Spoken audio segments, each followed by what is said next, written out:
Multi trends کے معزز ناظرین السلام علیکم، اور آج کی ویڈیو میں آپ حضرات کو خوش آمدید۔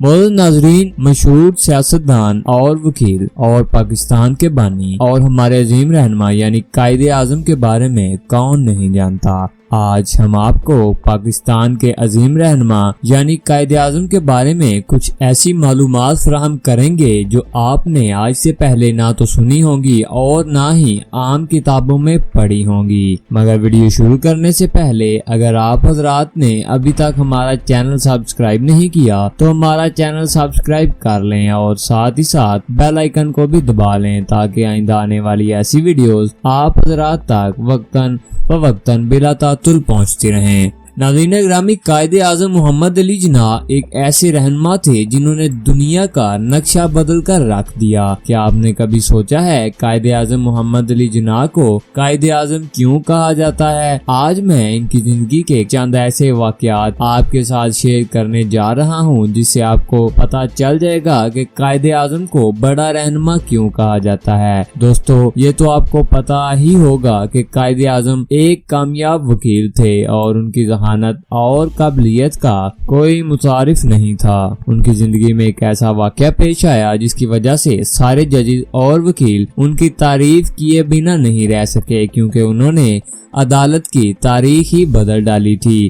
ایک کامیاب وکیل ہونے کی وجہ سے ان کی فیس بھی زیادہ تھی۔ ایک دن ایک عورت ان کے سامنے حاضر ہوئی اور کہا کہ میرے بیٹے کو پھانسی کی سزا ہوئی ہے، مجھے پتا ہے کہ میرا بیٹا بے قصور ہے، خدا کے لیے میرے بیٹے کو بچا لیجئے، کیونکہ میں جانتی ہوں کہ میرے بیٹے کو صرف آپ ہی بچا سکتے ہیں۔ اس کے علاوہ اس غریب عورت نے کہا کہ میرے پاس آپ کو دینے کے لیے کچھ بھی نہیں۔ اس پر قائد اعظم محمد علی جناح نے کہا کہ ٹھیک ہے، میں آپ کے بیٹے کا کیس اسٹڈی کروں گا کہ کیا تمہارا بیٹا واقعی بے قصور ہے۔ اگر تمہارا بیٹا واقعی بے قصور ہوا تو میں تم سے ایک بھی روپیہ نہیں لوں گا۔ کیس اسٹڈی کرنے کے بعد وہ اس نتیجے پر پہنچے کہ اس کا بیٹا واقعی بے قصور ہے۔ جب قائد اعظم اس سے ملنے گئے تو اس دن اس کو پھانسی ہونی تھی۔ جب وہ وہاں پہنچے تو پولیس اسے پھانسی کے لیے لے جا رہی تھی۔ قائد اعظم نے ان سے پوچھا کہ اسے کہاں لے جا رہے ہو، تو پولیس والے نے کہا کہ اسے پھانسی کا حکم ہوا ہے۔ اس پر قائد اعظم نے کہا کہ نہیں، اس کو پھانسی کا حکم نہیں ہوا۔ تو اس پر انہوں نے آرڈر کے پیپر دکھاتے ہوئے کہا، دیکھو اس پر لکھا ہے ہینگ ہم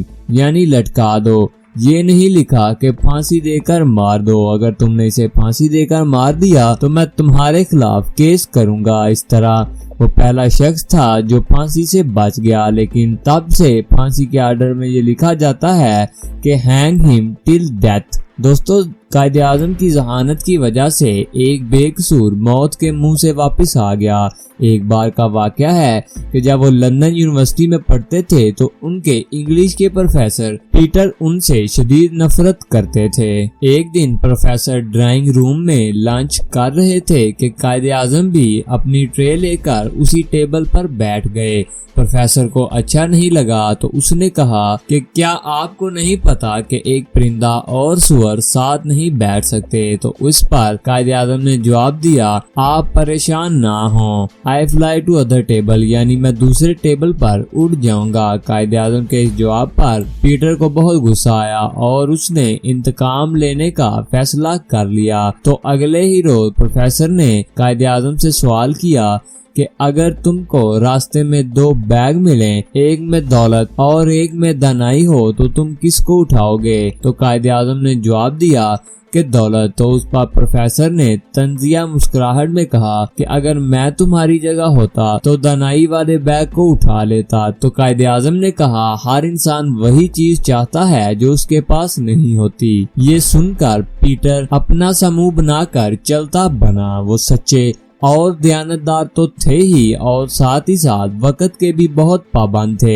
ایک بار ایسا ہوا کہ گورنر جنرل کے پہرے دار کی دستی گھڑی خراب ہو گئی تو وہ بہت پریشان ہو گیا، کیونکہ دوران ڈیوٹی وہ کہیں جا بھی نہیں سکتا تھا۔ پھر اچانک اس کے ذہن میں ایک ترکیب آئی اور وہ مطمئن ہو گیا۔ پھر اس نے جب قائد اعظم کے قدموں کی